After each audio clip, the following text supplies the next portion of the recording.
one of the things that sticks out is there are a lot of wonderfully qualified folks that we see that come through the process. And you think that you know how you may react in certain situations. And so one of the key components of that is just really having people being immersed in those situations and observing what their reactions are and how they work within the process. They invite us in for interview, but for us, the toughest part of the interview is not the conversation among people, but it's the medical evaluations that they do for us. We will be flying, to the International Space Station or to the moon. There's not a hospital nearby. We have to be in very good health. It's a strange environment to be weightless, or on the moon you're like 1/6 gravity. So you have to be in very good health, and not just physical fitness, but very good health. Your heart has to be good. They scan everything, and if there's something not right, then they say, okay, sorry, we will find somebody else. So I think the toughest part for any of the application is to have to be in good health and safe, so that they can send you far away from any hospitals or any doctors in a strange environment. So the interview is actually very interesting, because you're sitting with senior astronauts and senior officials, and they just ask you a simple question: tell us about yourself. And you can tell very quickly if somebody is easy to get along with, if somebody has a sense of humor, if somebody is very nervous. You can tell that. You can imagine if you were sitting at the board listening to somebody talking, you can think, well, could I fly with this person? Could I be in a space station for 6 months with them? Or will they be annoying, or will they be difficult to work with, or will they be easy to work with, or do they know what they're talking about? So it's a very interesting process of what you can do.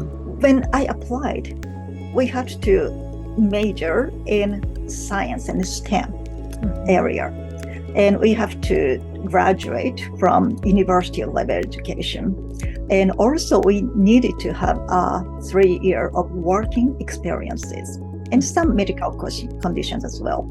But recently JAXA changed their prerequisite conditions, and now JAXA allows people of non-science major as well. So it opens up the door more.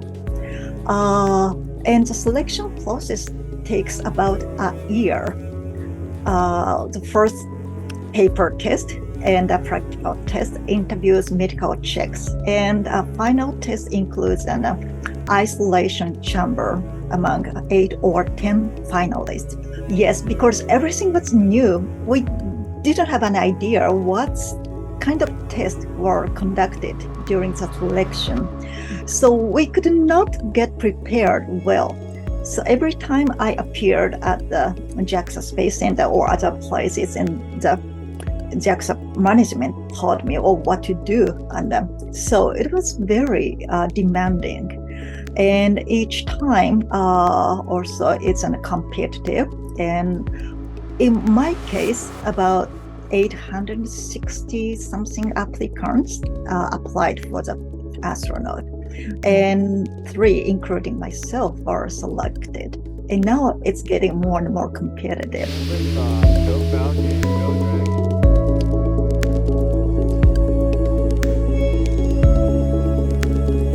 So I joined NASA, and they sent me over to Russia to help with the first parts of space station.